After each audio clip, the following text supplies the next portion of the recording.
They did not forget what they did to you. They remembered it, in detail. Every word that shattered you, every silent moment that broke you down. They were fully present for all of it. They knew what they said. They saw the look in your eyes. They watched you fall apart. And they said nothing. And yet, they walked away like nothing ever happened. No apology, no explanation, just silence, like your pain never existed. But what if I told you that was the plan all along? You see, this was not forgetfulness. It was not immaturity. It was not a mistake. It was psychological projection, a defense mechanism that Carl Jung believed could destroy relationships, fracture minds, and transfer guilt like a virus. Jung discovered that when people can't face their own darkness, they find someone else to carry it, and that someone was you. They did not forget your pain. They needed you to carry theirs, because to remember what they did, to truly acknowledge the harm they caused, would demand something they have spent their entire life avoiding: accountability. And accountability is a death sentence for the false identity they have built. So, they erased you, to protect the lie they still live in. They moved on not because they healed, but because they refused to look back. Not because they forgot, but because remembering would mean awakening. And awakening requires courage, the kind of courage they never developed. And here's the part that stings the most. Their silence was not weakness. It was not confusion. It was not absence. It was strategy. Because when they say nothing, you start saying everything. You replay every word. You question every emotion. You begin to doubt the reality that once felt so certain, and that's the moment they win. But not anymore. Because what you're about to see will change the way you understand betrayal. It will unravel the psychology behind the coldest kind of harm and show you exactly why they hurt you and walked away without a trace of guilt. This is not just a video, it's your awakening. Stay with me. Carl Jung believed that every human carries a hidden side, a part of us we refuse to see, not because it is not real, but because admitting it would shatter the image we hold of ourselves. He called it the shadow. The shadow is everything we disown: our guilt, our rage, our fear, our need to control, our capacity to harm. And most people don't face their shadow. They run from it, bury it, dress it up with politeness, smiles, and well-rehearsed apologies. But it does not go away. In fact, the more they deny it, the more it leaks out. Until one day, it finds a target. That target was you. You did not provoke it. You did not deserve it. But you became the perfect mirror for their darkness. Because people don't always project onto strangers. They project onto those who are safe, those who are kind, those who are willing to understand. And that's why it was you who suffered. They did not attack you for who you are. They attacked you for who they could not be. Jung wrote, "Everything that irritates us about others can lead us to an understanding of ourselves. But people rarely choose understanding. They choose escape, and escape looks like blaming you, shaming you, harming you. So they don't have to harm themselves, because in their world, admitting fault equals collapse. So instead, they transfer the burden. They made you feel guilty for being wounded. They made you question your reaction to their abuse. They made your truth feel like a crime. That was not clumsiness. That was projection, in its purest, most dangerous form. And here's the truth Jung saw more clearly than anyone. People don't just hurt you by accident. Sometimes they use you.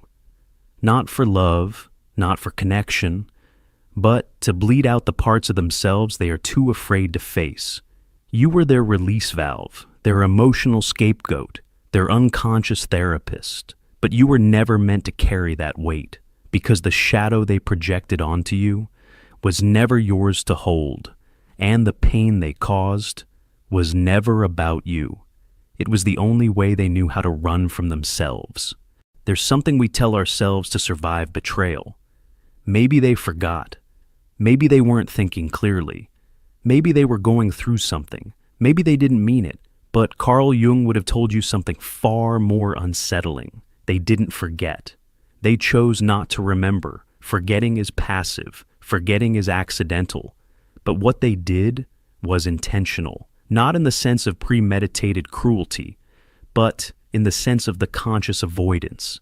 You see, awareness comes at a cost, because to remember would mean admitting the damage they caused. It would mean looking into the mirror without flinching.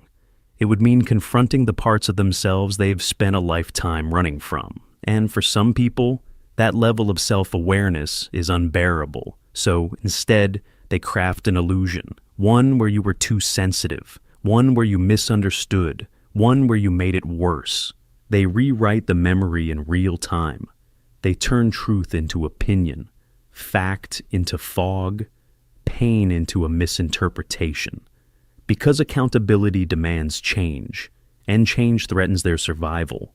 Not their physical survival, but the survival of the image they've built, the persona they've worn, the identity that says, I'm the good one.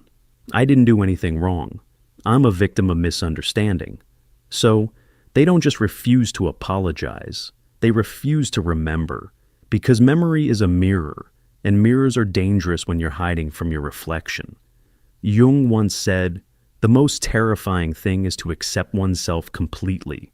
Terrifying, because it means owning every shadow, every sharp word, every selfish choice, every time they watched you break and stayed silent. They protect themselves not from you, but from the shame that would devour them if they let the truth in. So no, they didn't forget. They didn't move on. They buried the memory beneath layers of denial, self-justification, and silence. But here's what Jung understood. That buried guilt doesn't disappear. It transforms into projection, into distortion, into the quiet violence of pretending nothing ever happened. So, the next time you wonder why they never apologized, don't assume they're unaware. Assume they're protecting something, not their heart, not their love, their image. And to protect that, they had to erase you from the story, because remembering you would mean facing themselves.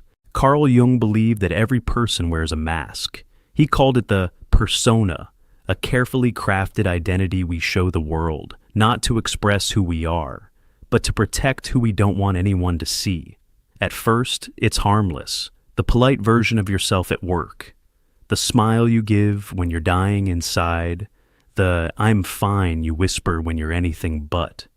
But for some people, the mask becomes everything. They don't just wear it, they worship it, protect it, build their entire life around it. To them, the persona isn't a tool, it's who they think they are. And here's where it gets dangerous.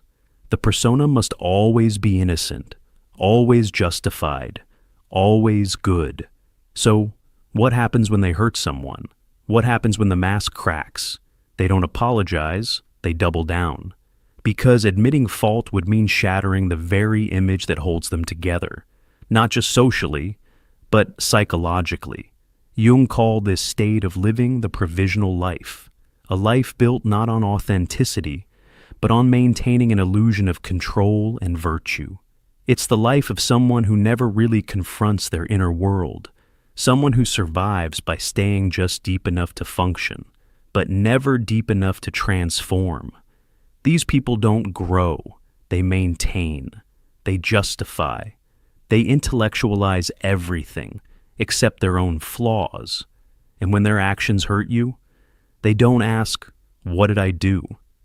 They ask, "Why are you so upset?" Because to them, your pain is a threat to their perfection. They minimize your reality to preserve their mask.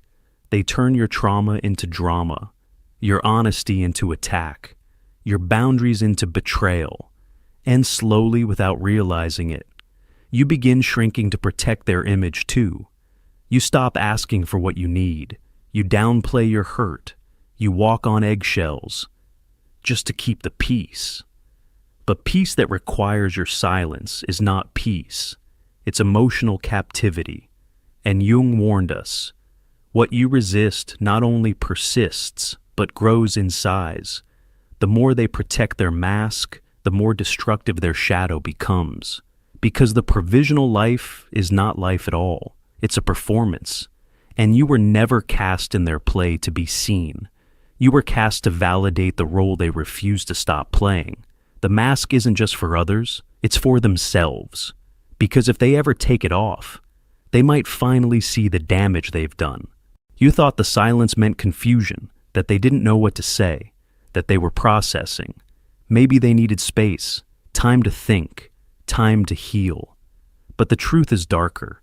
Silence isn't always absence.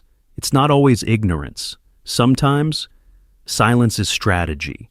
Because when someone hurts you and says nothing, they force you to fill in the gaps. You start questioning everything. Did I overreact?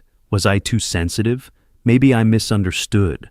And while your mind loops through 1,000 replays, they remain untouched, unmoved, untouched by the chaos they caused. Carl Jung warned that silence isn't neutral. In emotionally manipulative people, it becomes a psychological weapon, one that distorts reality and shifts accountability. Because when they don't answer, you start apologizing for asking. When they don't explain, you start inventing reasons to justify their behavior. Their silence creates a void, and in that void, your mind builds a prison. You overthink, overanalyze, blame yourself for the distance they created, all while they maintain the illusion of innocence. But here's what Jung understood better than anyone. Where wisdom reigns, there is no conflict between thinking and feeling. Yet their silence splits the two. You feel deeply, but think yourself into guilt, and that's the point. Because the more confused you become, the more powerful they feel.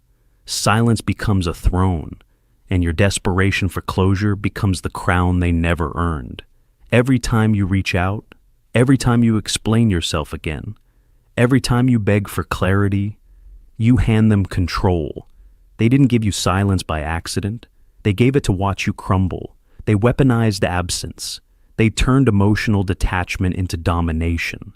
Because silence isn't always avoidance. Sometimes it's precision. It's the exact tool needed to keep you unstable, to keep you hoping, to keep you chasing an apology that was never coming. And the more you chase, the more you feel like the problem. But you were never the problem. You were the mirror, and they hated what they saw, so they said nothing. Not because they didn't care, but because they knew. If they stayed silent long enough, you'd start punishing yourself for their damage. And in that silence, they didn't just escape blame. They built your cage. It did not happen all at once. At first, it was subtle, a raised eyebrow, a dismissive tone, a comment like, "You're being dramatic," or "I don't remember it that way." And slowly, your certainty began to erode. You started questioning what you felt, then what you saw, then who you were.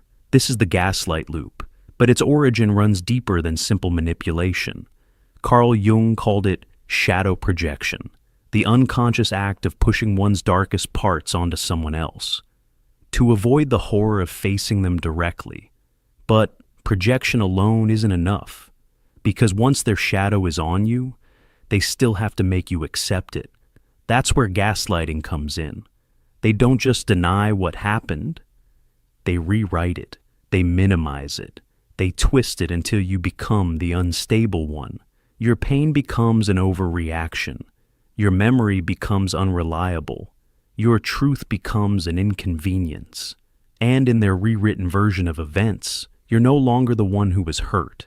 You're the one who's too much, too sensitive, too emotional, too reactive, and you begin to believe them. Because you want things to make sense. Because you want peace. Because you want to be loved. And love, for them, requires you to forget your own reality. But here's the truth Jung uncovered. People project not just to escape shame, but to survive. Their entire identity is built on being the good one, the misunderstood one, the morally justified one. So your pain becomes a threat to their image, and instead of facing it, they use your empathy against you. They say you're exaggerating. They say you're attacking them.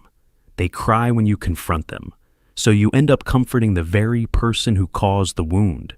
They've made their guilt your apology, their chaos your responsibility. And every time you accept their version of reality, you lose a piece of your own. This isn't confusion, it's control. Not through shouting, but through distortion. Carl Jung wrote, "Until you make the unconscious conscious, it will direct your life, and you will call it fate." In their world, you're fated to be the villain, not because it's true, but because their fragile identity can't survive being anything else. And so, the loop continues. They hurt you, erase it, blame you, then make you doubt it ever happened. And in the end, you're left holding a truth that was never yours to carry. There's a kind of person who always seems blameless. No matter what happens, they're never at fault, never the aggressor, never the one who needs to change. They cry first. They explain the loudest. They make you feel like the villain, even when you're the one bleeding. Carl Jung warned about this psychological mask. He called it the innocent archetype, a deep-rooted identity formed around the refusal to acknowledge one's capacity to cause harm.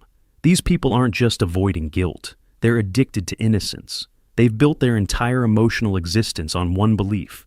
If I admit I'm capable of hurting others, I'm no longer lovable. So they choose a different path, permanent victimhood. Even when they're the ones causing chaos, they find a way to spin the story. You misunderstood. You provoked them. You were too much, too cold, too unavailable, too emotional, anything but them. Because the moment they admit they caused pain, they would have to confront the very shadow they've worked so hard to bury. And that's a confrontation they're not ready for. So instead, they hide behind tears. They retreat into silence. They make your pain about them. And they weaponize their hurt to avoid ever being held accountable. They don't grow. They don't evolve. Because they're emotionally frozen, stuck in a role they started playing long ago. To protect themselves from guilt, they became the good one, the one who always meant well, the one who tried their best. And when things fall apart, that's the only story they know how to tell. But here's the cruel twist. When someone is addicted to being innocent, they will hurt you just to maintain the illusion that they've never hurt anyone. They'll twist facts, erase events, blame your tone, your timing, your emotions. Because if they're not innocent, they're nothing. And so you're left with the weight of their mistakes, carrying the guilt they were never willing to face. Jung knew this pattern well. It's not just immaturity, it's psychological survival, at your expense. There's a reason some people can't say, "I'm sorry." It's not because they don't understand what they did, it's because the act of apologizing would cause their entire identity to collapse. Carl Jung called this state psychological inflation. When the ego becomes so enlarged, so over-identified with perfection that it can't tolerate contradiction, can't admit error, can't accept the shadow it desperately avoids. These are the people who live inside a fragile mirror. Every reflection must confirm their goodness, their intelligence, their moral superiority. Because if the image cracks, they shatter with it. This is narcissism at its psychological core. Not just vanity, not just self-obsession, but the violent rejection of anything that threatens the perfect self-image. So when they hurt you and you confront them, they don't see truth. They see danger. You're not holding up a mirror, you're holding up a hammer. And instead of facing the wound, they attack the one who noticed it. Because to them, accountability isn't growth, it's ego death. To say I was wrong would mean admitting they aren't who they pretend to be, that the mask has cracks, that the persona they built is just that, a mask. And so, they defend it at all costs. They'll twist the facts, rewrite the past, blame your tone, call you unstable. They'll do anything, except take responsibility. Because in their mind, being wrong isn't just uncomfortable, it's unlivable. Their entire emotional survival depends on maintaining the illusion that they are always right, always justified, always the one who was misunderstood. And when you demand accountability, you're not just asking for an apology, You're asking them to destroy the very thing that keeps them psychologically afloat. Jung warned us, when an inner situation is not made conscious, it appears outside as fate. To them, you were the fate, the punishment, the enemy, not because you did something wrong, but because your truth threatens the false kingdom they rule from.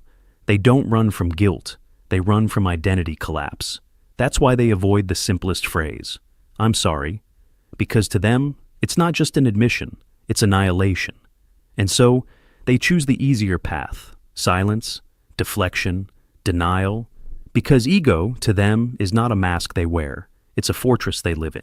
They didn't just hurt you, they had to erase you, because your memory is dangerous to them, not because of what you did, but because of what your presence reveals. Carl Jung believed that when the ego is fragile, it cannot tolerate contradiction. Any reminder of wrongdoing, any trace of guilt, any reflection of damage, becomes a threat to the illusion they've built. So they do what they've always done. They dissociate. They deny. They forget, not because they can't remember, but because remembering would break them. You are a walking reminder of a truth they can't live with, a mirror they've spent years trying to avoid. So, they edit the story. They cut you from the narrative, not with malice, but with necessity. Because if they acknowledged what they did, if they really let it in, they would have to confront a version of themselves they've buried under years of image maintenance, and that confrontation would feel like death. So, what do they do instead? They pretend you were never that important. They minimize the relationship. They talk about you like a phase. They make you small, so their guilt shrinks with you. This is emotional amnesia, a selective forgetting. But it's not a memory issue, it's a defense mechanism. To stay whole, they had to make you vanish, not just from their life, but from their reality. And that's why the silence hurts so much, because it's not just absence, it's erasure. It's the realization that someone can hold your heart, destroy it, and then walk away as if it never existed. Not because they don't care, but because they can't afford to. Because to them, caring would collapse the mask. And so, they disappear. Emotionally, psychologically, existentially. And you're left not just grieving what happened, but grieving the terrifying possibility that it never meant anything to them at all. But the truth is, it did. It meant enough that they had to destroy the evidence just to live with themselves. They didn't forget you. They buried you, to keep their fragile world intact. Guilt, in a healthy mind, is a compass. It points us back to our values. It whispers, "Something I did hurt someone. I should make it right." Carl Jung called this the moral function of the unconscious, the quiet voice that helps us grow by illuminating where we've gone wrong. But for emotionally immature people, guilt doesn't act as guidance. It feels like an attack, a threat, an infection. And instead of facing it, they externalize it. They don't say, "I feel guilty for what I did to you." They say, "You're making me feel bad." They twist the function of guilt, turn it into a weapon, and point it at you. Because in their world, if they feel pain, someone else must be to blame. So they project it onto you, onto your tone, your timing, your reaction. They punish you for triggering the one emotion that could actually redeem them. And the most tragic part, they convince you that your pain is the problem, that if you hadn't spoken up, if you just stayed silent, if you delivered your truth more gently, none of this would have happened. But here's the reality Jung saw clearly. People who refuse to process guilt don't get rid of it. They simply hand it to someone else. You became their emotional scapegoat, the sponge for a conscience they refused to carry. And every time you held them accountable, they didn't hear love. They heard war. Your vulnerability became the battlefield, your truth, the enemy. And instead of apologizing, they made you question why you ever expected decency in the first place.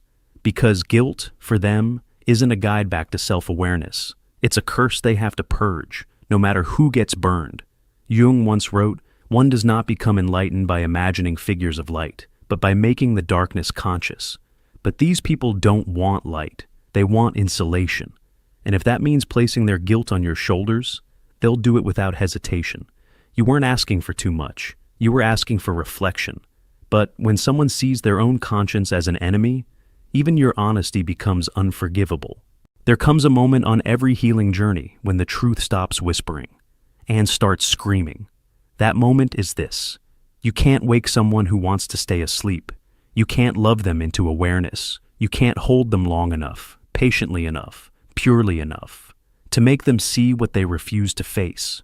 Carl Jung said it with piercing clarity. You cannot make unconscious people conscious, and yet you tried. You explained, you forgave, you softened your tone, you swallowed your truth. You gave them chance after chance, thinking, if I just love them right, they'll finally understand. But love doesn't create awareness, choice does. And awareness demands courage, the kind of courage that most emotionally immature people avoid at all costs. Because to become conscious means to take responsibility, to stop blaming, to stop running, to stop projecting. It means facing the shadow they've spent a lifetime denying. And most people aren't ready to meet that version of themselves, because it threatens the very foundation they've built their identity on, so they stay asleep.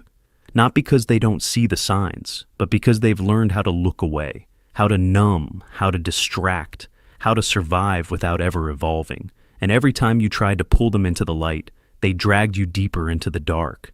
Not because they hate you, but because your awareness exposed their denial. And denial doesn't go quietly. It fights, it blames, it shames, it disappears. And so, here you are, still reaching, still hoping, still believing that if you just hold on a little longer, they'll wake up. But they won't. Not because they can't, but because they don't want to. And that is the moment you stop trying to fix them and start freeing yourself. This is your point of surrender. Not because you gave up on love, but because you finally gave it to the one person who deserves it most. You. You have spent so long wondering if you were too sensitive, too emotional, too much. But let me offer you a truth that Carl Jung would have whispered in your darkest moment. You weren't weak. You were awake. You saw what they refused to see. You felt what they buried. You named what they denied. That's not weakness, that's clarity. And clarity comes at a cost. They didn't erase you because you didn't matter. They erased you because you were the mirror, the one thing they couldn't face without cracking. They needed you gone so they could keep the mask on. But their denial doesn't make your truth disappear. Your pain is real. Your memory is valid.